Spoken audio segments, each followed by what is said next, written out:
trošku lámal, už to nebylo tak jako v 70. letech a tady. Já si pamatuju na to, protože tady já to bylo do 70. to bylo strašidelné. To se vyhýbalo teď všechno mám škrtlaví, co se nesmí pustit do toho. Jenomže Češi jsou trošku, jak se říká, lidově vyslaní.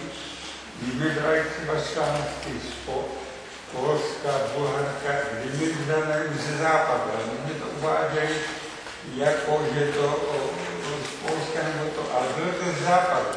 Takže se přesně zase dostali materiály, které normálně tady nepustili. Takže ti Češi se dovedli v tom vymotat. Ne, to nedařilo, ale to, že to máme kontrolovat.